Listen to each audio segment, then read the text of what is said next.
नमस्कार साथियों, मैं आपका भाई अजय एक बार फिर से हाजिर हूँ आपके सामने एक नई कहानी लेकर आपके अपने YouTube चैनल कालखंड पर।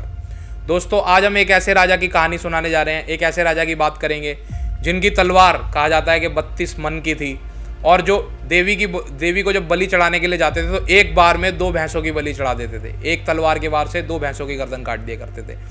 ऐसे महान योद्धा, ऐसे शक्तिशाली योद्धा, ऐसे राजा की हम आपको कहानी सुनाएंगे जिनका नाम था बप्पा रावल।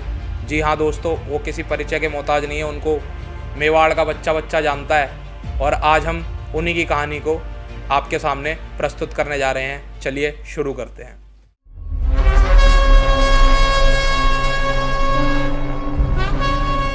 साथियों, आज से लगभग 1400 साल पुरानी बात है। बप्पा रावल के पूर्वजों को भीलों द्वारा खत्म कर दिया गया और उनकी माताजी उनको लेकर के वहाँ से निकल गईं। लेकिन काल कुछ ऐसा टूटा कि उनकी माताजी भी कुछ समय बाद जीवित नहीं रहीं और उनको गुहिल वंश के एक गुरु ने पाला पोसा थोड़े दिनों तक। उसके बाद नागदा नामक एक गांव में वो पहुंचे और वहां पर उन्होंने अपने गुरु हरित ऋषि, जिनका नाम था, उनकी सेवा अगले 12 सालों तक करी। दोस्तों, ये वही समय था जब अरब पर, लगभग पूरे अरब पर सुल्तानों का कब्जा हो चुका था। सुल्तान पूरी तरीके से अरब पर काबिज हो चुके थे और उनकी दृष्टि अब भारत पर थी। वो कहीं ना कहीं ये निश्चय करके बैठे थे कि आज नहीं तो कल हमें भारत पर कब्जा करना ही है। इसी दौरान एक सुल्तान था जिसका नाम था अल हजाज। उस अल हजाज ने भारत की ओर एक बहुत बड़ा लश्कर भेजा, एक बहुत बड़ी सेना भेजी और उन्होंने आकर के सिंध पर हमला किया और सिंध के कई शहरों पर उन्होंने ताबड़तोड़ हमला करके बहुत ज़्यादा तबाही मचाई और कई शहर सिंध के, लगभग पूरा सिंध ही अपने कब्जे में ले लिया। जब इस बात की खबर नागभट्ट प्रथम, जो यहाँ के राजा थे, और मेवाड़ के मौर्य को पता लगी तो इन लोगों ने हिंदुओं की एक संगठित सेना बनाई जिसमें कि हरित ऋषि ने अपने शिष्य बप्पा रावल को भी भेजा और इस सेना की अगुवाई बप्पा रावल ने करी। 15 साल के थे उस वक्त बप्पा रावल और इस सेना ने जाकर के सिंध में हमला किया और सुल्तान की सेना से लोहा लिया और सुल्तान की सेना को लगभग पूरी तरीके से हरा करके सिंध को आज़ाद करा लिया। अब बात 712 ईस्वी की करते हैं दोस्तों। अब तक अरब में 8 खलीफा बदल चुके थे और इन 8 खलीफाओं ने अपनी पूरी कोशिश करने के बाद 14 हमले सिंध पर किए थे और सिंध के राजा थे राजा दाहिर, जो एक ब्राह्मण राजा थे और 14 बार ये 8 खलीफा मिलकर के भी राजा दाहिर को नहीं हरा पाए थे। लेकिन अब 712 ईस्वी में मोहम्मद बिन कासिम को एक खलीफा द्वारा भेजा गया और एक बहुत बड़ी सेना लेकर के मोहम्मद बिन कासिम सिंध में आया और सिंध में घुस करके 15वीं बार के हमले में दुर्भाग्यवश उसने राजा दाहिर को हरा दिया। इतना ही नहीं, उसने राजा दाहिर का जो सर काट करके किले पर लटका दिया सिंध के। ये देख करके जो नागभट्ट प्रथम राजा थे और मेवाड़ के जो मौर्य थे, इन्होंने ब्रह्म हत्या देख करके इनका भी खून में उबाल आया और इन्होंने एक संयुक्त सेना फिर से इकट्ठी करी। इसमें साउथ के, दक्षिण भारत के जो विक्रमादित्य द्वितीय थे, एक महान योद्धा थे, उन्होंने भी अपनी सेनाएं इस संयुक्त सेना में मिलाई। इन सारी सेनाओं का जो नेतृत्व है वो बप्पा रावल को सौंपा गया क्योंकि मौर्य शासक के सेनापति इस वक्त बप्पा रावल थे और सबसे बड़ी कदकाठी बप्पा रावल की थी। सबसे बड़े योद्धा बप्पा रावल लगते थे, तो इतनी बड़ी सेना का अगर कोई सेनापति बनने लायक था तो बप्पा रावल थे। इन सब ने कूच करा सिंध की तरफ और मोहम्मद बिन कासिम को खदेड़ा। मोहम्मद बिन कासिम ने भी अपना एक लश्कर जो है वो मेवाड़ की तरफ भेज दिया था और उसको मुंह की खानी पड़ी। बप्पा रावल इतनी बड़ी सेना के साथ उस पर टूटे कि उसने सपने में भी नहीं सोचा था और सिंध को कब्जा करने का जो उसको पाप था वो उसका फल भुगतना पड़ा और ब्रह्म हत्या का भी उसको फल भुगतना पड़ा। जब कासिम सिंध से भाग गया दोस्तों, तो बप्पा रावल ने अपनी सैनिक चौकियां सिंध में बनाई। लेकिन इसी दौरान एक अरबी हाकिम अल जुनैद नाम का, उसने मेवाड़ पे हमला कर दिया और राजस्थान के कई शहरों को उसने ध्वस्त कर दिया। लेकिन जैसे ही इस बात की खबर बप्पा रावल को पड़ी तो बप्पा रावल जो वापस आ रहे थे अपनी सेना को लेकर के, उन्होंने अलवर के मैदान में जुनैद को घेरा और उसकी सेनाओं को धूल चटाई और उसके बाद जुनैद अपनी जान बचाकर कश्मीर के रास्ते भागा। कश्मीर में वो कुछ साल छुपा रहा इसी डर से कि कहीं वो बप्पा रावल के हाथ ना लग जाए और इतिहास गवाया दोस्तों, उसके बाद जुनैद ने कभी भी पलट के भारत की तरफ नहीं देखा। इसके बाद 8वीं शताब्दी के प्रारंभ में अरबों ने फिर से एक सेना बनाई और एक के बाद एक सिंध पर दोबारा से हमले किए और कई शहर अपने अधिकार में ले लिए। इसी दौरान जो बप्पा रावल के गुरु थे ऋषि हरित, उन्होंने एक रात बप्पा रावल को एक बहुत बड़े खजाने की का पता बताया और उनको कहा कि इससे तुम अपनी सेना बनाओ और सबसे पहले तो तुम मेवाड़ पे अपना आधिपत्य स्थापित करो और उसके बाद तुम जो ये अरब हैं, जो मलेच्छ हैं, उनसे लोहा लो, उनको अपने भारत भूमि से खदेड़ के भगाओ।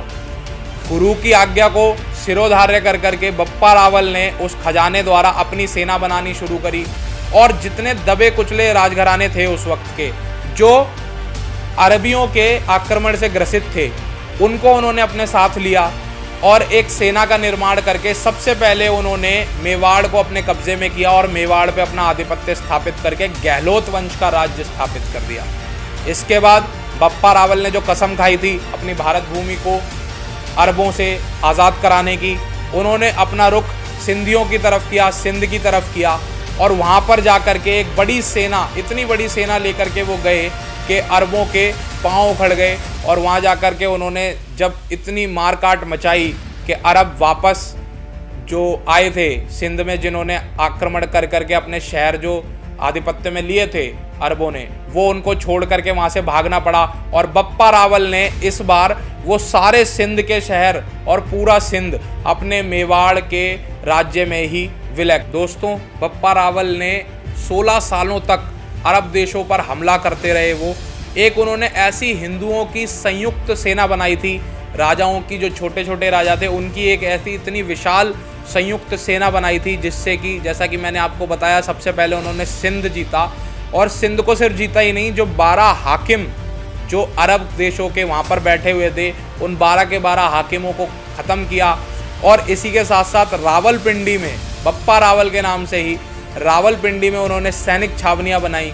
इसके बाद वो बलूचिस्तान के रास्ते होते हुए अफ़गानिस्तान के खुरासान में प्रवेश कर गए और वहाँ जाकर के उन्होंने वहाँ के सुल्तान अल हकम बिन अरावा और तामिम बिन जैद की संयुक्त सेनाओं को हराया और इतना ही नहीं, उनको बिल्कुल निस्तो नाबूद कर दिया।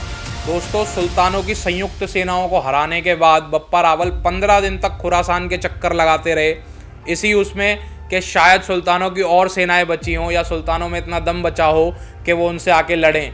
15 दिन तक वो अपनी सेनाओं को लेकर के पूरे खुरासान में घूमते रहे, लेकिन सुल्तानों की इतनी हिम्मत नहीं हुई कि वो बप्पा रावल से सीधे टक्कर ले सकें। 15 दिन बाद सुल्तानों ने सोचा कि इससे संधि कर ली जाए, तो सुल्तानों ने अपनी पुत्रियों का विवाह बप्पा रावल के साथ करवा करके उनको वहाँ से विदा किया। दोस्तों, इसके बाद बप्पा ने अफ़गानिस्तान में प्रवेश किया घाटियों के रास्ते से और वहाँ के शासक सलीम अल हबीब को युद्ध में पराजित किया। सलीम अल हबीब की एक पुत्री थी जिसका नाम अल मैया था। जब वो युद्ध में बप्पा रावल से हार गया तो उसने भी पुराने सुल्तानों की भांति ही अपनी पुत्री का विवाह जो है बप्पा रावल से करने की सोची और बप्पा रावल उसकी पुत्री अल मैया से विवाह कर करके अपने मेवाड़ देश वापस लौट आए। इसके बाद दोस्तों, बप्पा रावल ने गजनी शहर में एक ऊंचा बुर्ज बनवाया जिसमें अपनी सैनिक छावनियाँ भी बनवाईं और अपनी एक सेना की टुकड़ी वहीं पर छोड़ दी, जिससे कि अरबी आक्रमणकारी या अरबी लुटेरों पर नज़र रखी जा सके और उनके हमले की पहले से ही जानकारी बप्पा रावल को हो जाए। दोस्तों, बप्पा रावल की कुल 100 रानियाँ थीं, जिसमें से कि 35 ऐसे ही सुल्तानों की पुत्रियाँ थीं। वो जहाँ पर भी जाते थे वो सुल्तान जो हैं उनसे संधि करने के लिए आते थे और अपनी पुत्रियों का विवाह बप्पा रावल के साथ कर देते थे। इस तरीके से कुल मिला के 35 ऐसी कन्याएं थीं जिनका विवाह सुल्तानों ने बप्पा रावल के साथ किया। दोस्तों, बप्पा रावल ने 16 साल तक ये अभियान चलाया, सैन्य अभियान, और इन 16 सालों में उन्होंने ईरान, इराक, सिंध और अफ़गानिस्तान को पूरी तरीके से अपने राज्य में विलय कर लिया। इतना ही नहीं दोस्तों, ज़्यादा उनको सत्ता का मोह नहीं था। जब वो अपने उम्र के आखिरी पड़ाव में आए तो उन्होंने सत्ता को त्याग करके संन्यास धारण किया और अपने अंत समय तक वो शिव भक्ति में लीन रहे। बप्पा रावल एक महान शिव भक्त थे और बहुत बड़े गुरु प्रेमी भी थे। जो गुरु ने कहा उन्होंने उसको मंत्र की तरह लिया और सारा जीवन अपना गुरु की आज्ञा मान करके जिया और अंत में शिव की भक्ति करते हुए उन्होंने प्राणों को त्याग दिया। दोस्तों, हम ऐसी ही नई नई कहानियाँ आपके लिए लाते रहेंगे अपने इसी YouTube चैनल कालखंड पर।